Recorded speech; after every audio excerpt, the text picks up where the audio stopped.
avec ça, mais d'autres, au contraire, si on leur dit vous êtes fan du PSG, n'hésitez pas à en parler.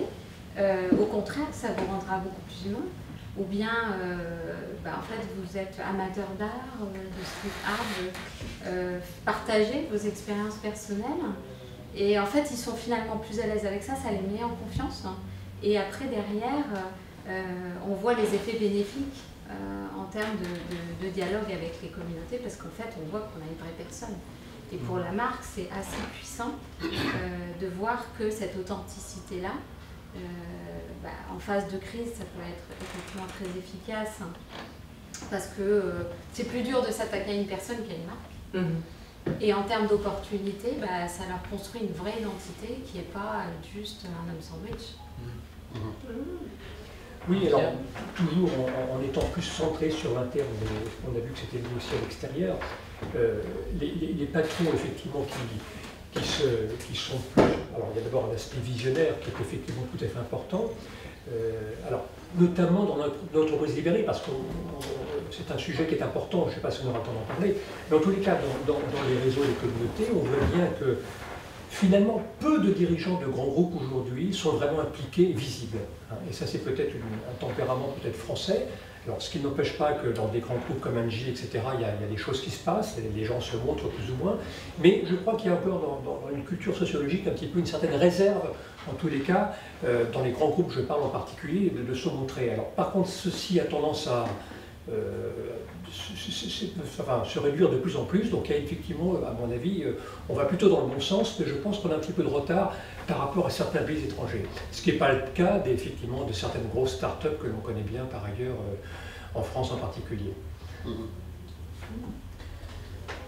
Je voulais revenir sur une phrase de votre livre, vous dites que la transformation digitale, c'est une transition vers un nouvel état où tout sera digital. Ah, j'ai écrit ça, moi. Ouais. Alors,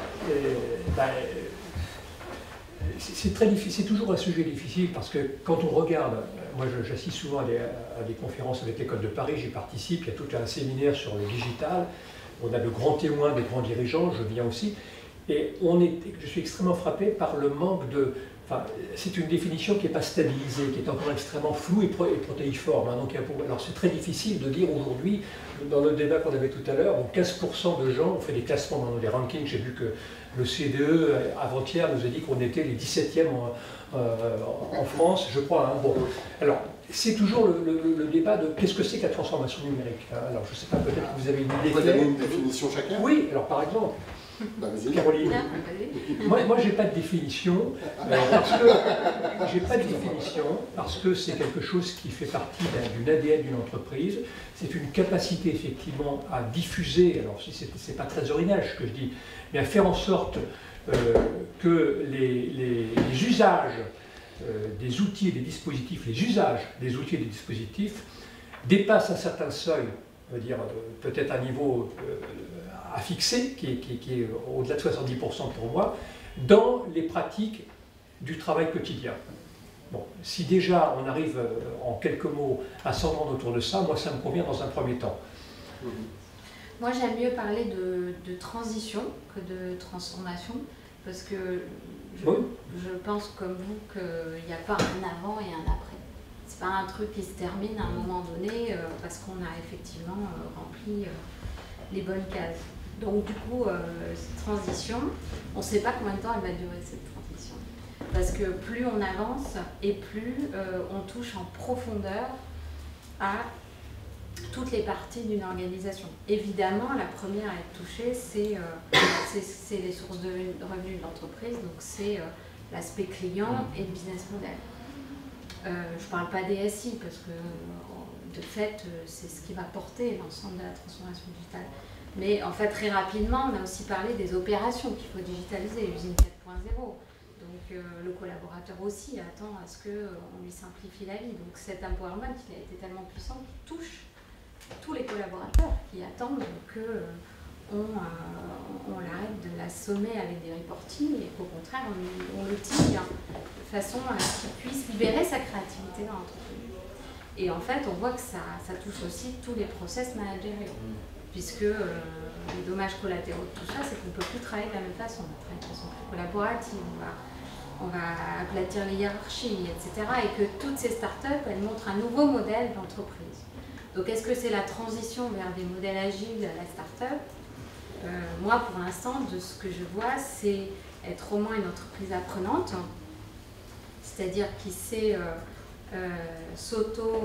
finalement, en permanence mettre à jour en termes de praticiens du digital. Ce sont des entreprises collaboratives parce qu'il faut casser les silos. Et aujourd'hui, l'outil le plus simple, c'est la construction de communautés et de groupes projets pour arriver rapidement à ce résultat. Et c'est une entreprise agile, c'est-à-dire qui arrive à libérer une capacité d'innovation. Voilà, 3 enjeux de cette transition, mais encore une fois, je pense qu'elle n'est pas terminée. Pour moi, la transformation, alors j'essaye de bannir le mot digital. D'ailleurs, c'est une première, ICP Consulting change d'identité dans les semaines qui viennent et on a enlevé le mot digital. On va s'appeler Consulting et Transformation. Donc le digital est un contexte, c'est-à-dire qu'aujourd'hui tout est digital. Et pour moi, la transformation, c'est resynchroniser tous les processus métiers, tous, avec les usages des publics. Si j'avais à résumer, ce serait que ça. C'est-à-dire, c'est les usages et l'expérience utilisateur, parce que plus que les usages, c'est l'expérience. Aujourd'hui, deux usages vont être, il y en a un qui va être préféré à l'autre parce que l'expérience est meilleure. Voyage SNCF, Captain Train, enfin Trainline maintenant, la différence se fait par la qualité de l'expérience utilisateur. Resynchroniser tous les processus métiers avec les usages et l'expérience utilisateur. Le jour où le centre de gravité de l'entreprise est passé des produits que je vends à l'usage et l'expérience que mes clients exigent, attendent et sur lequel je suis légitime, voilà, là, ce jour-là, l'entreprise est transformée. Il y a un exemple qui m'amuse beaucoup. Il y a eu récemment un appel d'offres à Rennes pour l'Université européenne de Bretagne. Qui a gagné cet appel d'offres? C'est Orange qui a gagné, contre Bouygues. Parce qu'il a dit, les murs sont une commodité. Ce qui compte, c'est les flux, c'est la connaissance et c'est les flux. On trouvera des gens pour faire les murs. Et c'est ça qui est en train de se passer. On s'aperçoit que la transformation permet d'élargir les périmètres de légitimité des entreprises parce qu'elles sont capables d'aller beaucoup plus loin elles vont jusqu'à l'endroit où les clients peuvent les imaginer. La SNCF n'est plus d'une gare à une gare, mais d'une porte à une porte. C'est Guillaume Pépi qui a dit aujourd'hui on est acteur de l'hypermobilité. Voilà. Le jour où on se transforme, c'est qu'on a compris que les usages deviennent presque plus importants que ce qu'on sait faire. Il faut presque oublier ses produits, il faut se porter, c'est là où c'est très important, sur sa connaissance et son expertise, et voir ce que cette expertise et cette connaissance permet d'élargir dans l'entreprise. C'est absolument génial. Hein. Toutes les entreprises peuvent se poser ce genre de questions. J'étais l'autre jour chez Dassault Systèmes, qui incube, Bernard Charlès, ils incubent une imprimante 3D béton. Et ils ont imprimé le premier bâtiment de 20 mètres carrés 3D béton. Bernard Charlès inaugure le truc, il y a Valérie Pécresse à côté et il dit on sera leader de la construction. Voilà. Aujourd'hui, c'est ça qui est en train de se passer. La transformation, alors transformation ou transition, c'est cette capacité à élargir les périmètres de marque. Les marques qui n'ont pas compris ça, elles vont mourir. Voilà. Donc le pouvoir est passé de l'autre côté, les usages et l'expérience des utilisateurs. C'est ça qui va déterminer la manière dont les entreprises vont avoir à se réinventer. Alors, pour illustrer ça, alors moi, transformation ou transition, moi, les deux sont valables, se mélangent d'ailleurs, puisqu'on est là-dessus, on ne va pas chipoter, je crois que c'est là. Mais Dassault Systèmes, alors notamment, ce qui est extrêmement intéressant, c'est qu'ils ont ce qu'on appelle des communautés d'innovation, des plateformes d'innovation, comme beaucoup d'entreprises aujourd'hui, qui font l'innovation collaborative à travers des places de marché dans le monde entier, enfin du crowdsourcing. Et là, effectivement, on a, du point de vue, une combinaison entre les communautés de professionnels internes et externes, et à travers l'intelligence de cette foule, qui est un levier incroyable en termes d'innovation, voire d'innovation disruptive, qu'ont pratiquement mis en place une grande majorité, en tous les cas, de grands groupes français. Alors avec des nuances un petit peu différentes, mais là, effectivement, on a de ce point de vue-là quelque chose d'extrêmement original. Alors s'il y a guerre, il y a l'art de la guerre, comme on l'a vu, il y a aussi le nerf de la guerre. Est-ce que c'est pas la data aujourd'hui? Vous en parlez tous les trois. Jean-Pierre, c'est au cœur de votre ouvrage, mais vous évoquez les uns et les autres le sujet. Qui veut s'exprimer là-dessus? Vas-y. Là encore, data, c'est un gros mot, c'est une grosse valise. Hein. Big data, voilà encore un mot qui fait peur. Là encore, il faut décrypter. Pour moi, il y a 3 types de data. Ce que je raconte, c'est qu'il y a la data qui sert à mieux faire ce qu'on sait déjà faire. On le connaît, c'est le SI décisionnel, le CRM, c'est tous ces outils qui permettent d'optimiser la connaissance des clients qui achètent déjà nos produits.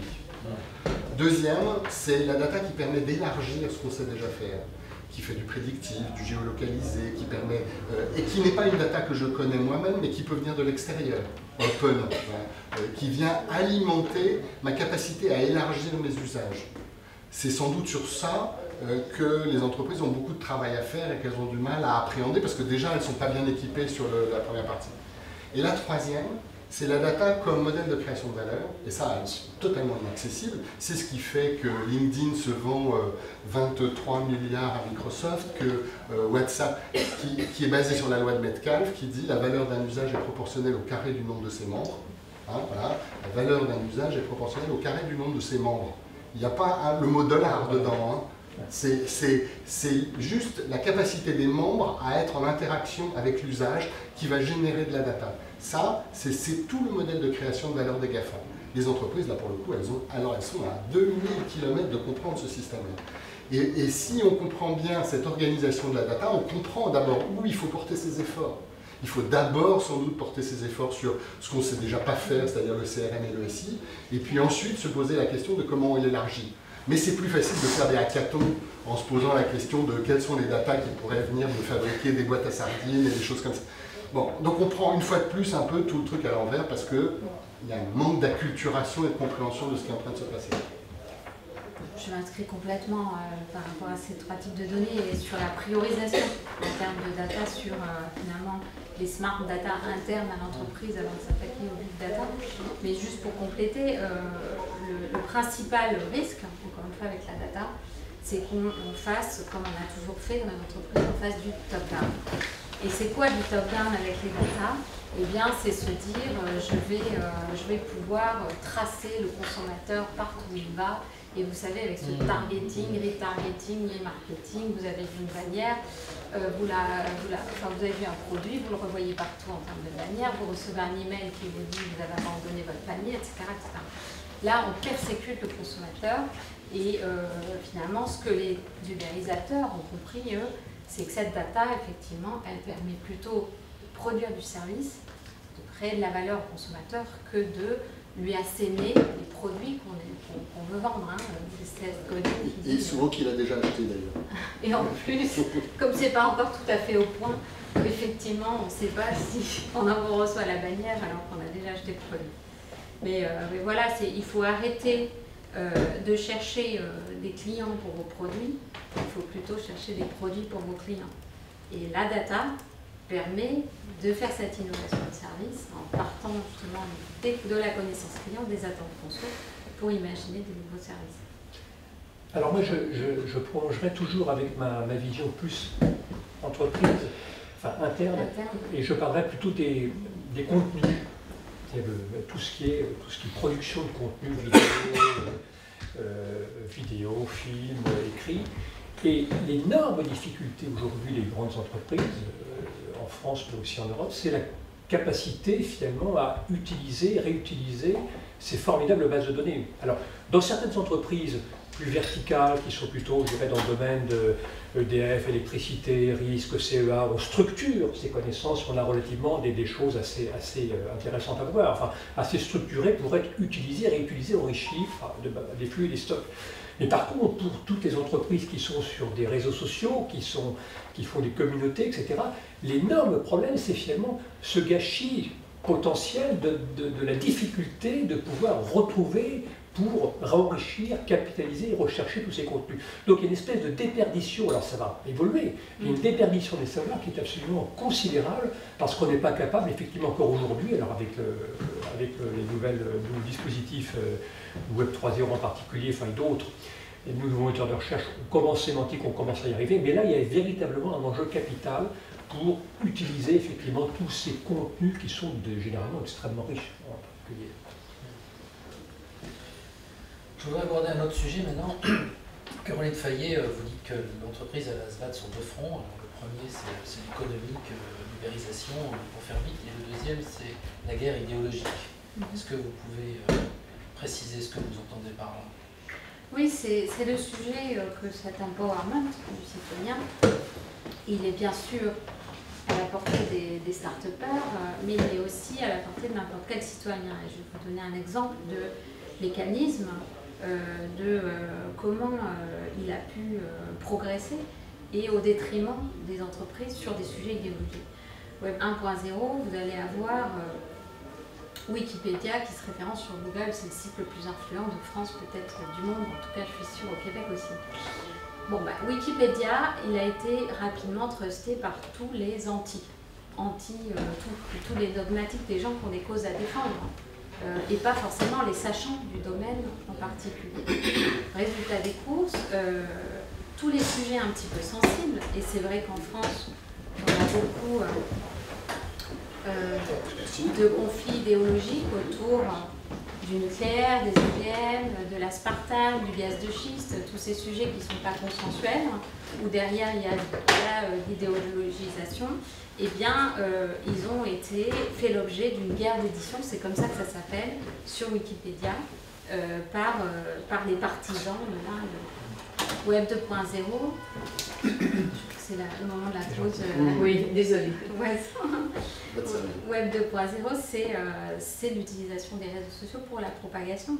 Et voilà qu'arrivent du coup les campagnes de bad buzz, et les entreprises ont dû affronter cette fois l'émotion et la propagation extrêmement rapide, c'est-à-dire que les réseaux sociaux, ce sont des médias chauds, visuels, parce qu'il y a de la photo et de la vidéo, et donc qui dit visuel dit émotionnel. Et là, vous relisez La psychologie des foules de Gustave Le Bon, 1895, ça reste d'actualité, puisqu'on retrouve cette irascibilité de la foule, son instabilité sur les réseaux sociaux. Et les entreprises ont dû affronter ça, parce que finalement, des images qui circulent sur des abattoirs ou sur un sujet d'une caissière licenciée chez un distributeur, et bien évidemment il y a une victimisation qui est extrêmement facile à mettre en scène. Web 3.0, voilà qu'arrivent des change.org qui vont utiliser les big data pour faire signer des pétitions en masse, c'est le YouTube de la pétition. Voilà qu'arrivent des citizen cases qui permettent de lever des fonds pour déposer plainte contre les entreprises. Eh bien, voilà, comment c'est outillé cette guerre idéologique de la part des adversaires de l'entreprise, qui sont parfois une poignée de citoyens, 2-3 activistes, mais qui sont extrêmement motivés et qui, eux, connaissent parfaitement ces outils de l'influence, de la guerre digitale. Donc face à cela, les entreprises, elles ont répondu avec les armes d'antan, elles ont répondu avec la réponse juridique, avec une campagne de pub de greenwashing, voilà, et où effectivement c'est contre-productif parce que c'est du top-down, parce que c'est encore une fois résister à cette prise de pouvoir du citoyen au lieu d'aller à la rencontre, et souvent elles ont trop attendu quand la guerre est complètement larvée, métastasée sur tout le web, et que là ça devient extrêmement compliqué d'y répondre. Quelqu'un veut réagir? Alors, ça c'est ce qui se passe quand les entreprises ne sont pas préparées. Mais la crise, c'est comme avant, hein, qu'il y ait le digital ou pas, la gestion de la crise, c'est d'abord de la préparation. Et aujourd'hui, il y a des entreprises qui sont très bien préparées. Moi, je prends le cas de Total. Aujourd'hui, la crise d'Elgin. Alors, il y a une règle sur le net, c'est qu'on ne nettoie que ce qu'on salit soi-même.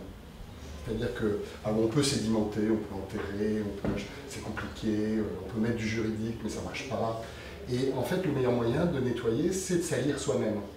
La crise d'Elgin, parce que Total est très préparé, dans le quart d'heure se crée un blog, un compte Facebook, et là-dessus, on met énormément d'informations.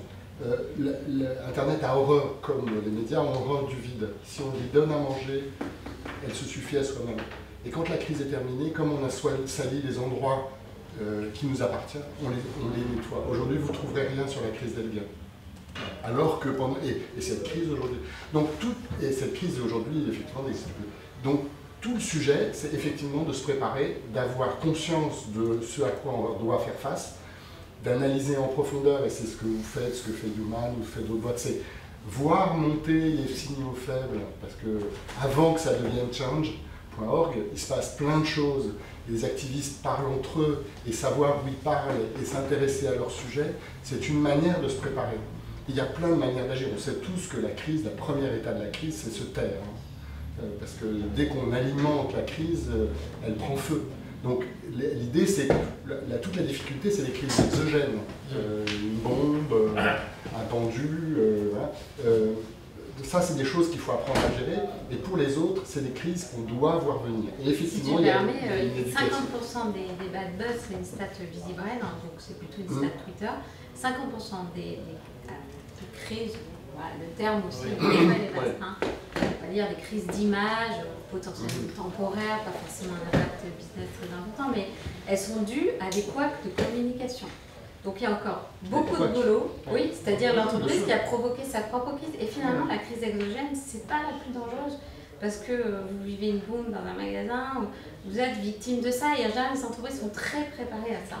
Par contre, gérer la fuite ou la boulette du stagiaire ou du dirigeant qui a annoncé trop tôt un truc ou de l'image encore qui est raciste, homophobe ou qui dégrade la femme, c'est encore hyper récurrent, quoi.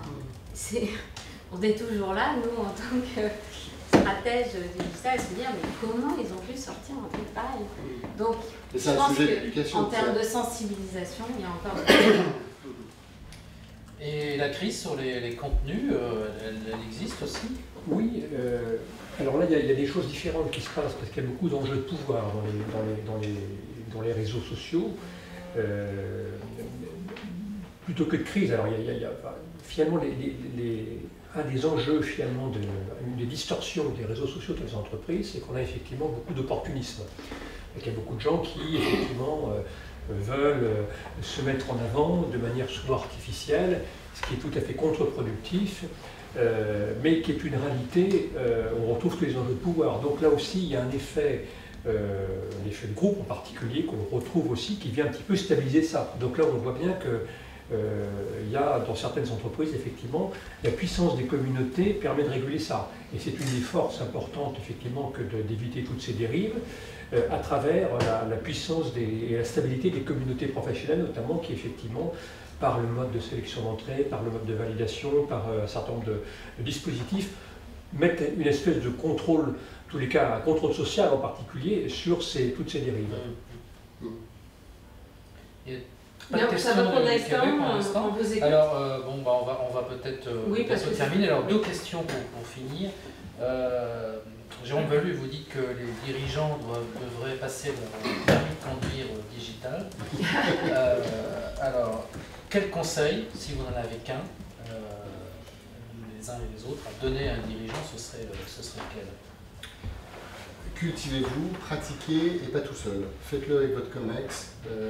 Les missions qui ont du succès sont souvent portées par on le disait tout à l'heure, alors tu disais chef de guerre, mais c'est vrai qu'une transformation ne peut pas être menée sans qu'une partition soit écrite. CDO, les fameux CDO, les Chief Digital Officers, enfin on devrait les appeler les chefs d'orchestre. Et si on ne leur donne pas une partition à jouer, ils ne peuvent pas transformer l'entreprise. Donc c'est vraiment de la responsabilité des patrons. Pour ça, il faut 1. Se cultiver, 2. Pratiquer, 3. Embarquer son COMEX, et 4. Travailler ensemble à une vision. Je ne dis pas une stratégie, à une vision. Et être capable de fixer un point et d'être capable de raconter ce point, d'avoir une autorité sur le sujet et de la raconter. Tant que les COMEX n'ont pas fait ça, la transformation n'a pas commencé. Après, c'est une somme d'individus. Oui, il y a toujours les faiseux, les diseux et les faiseux. Je crois que quelle que soit la transformation que l'on mène, on a toujours ces catégories-là. Effectivement, le risque, effectivement, c'est la parole publique.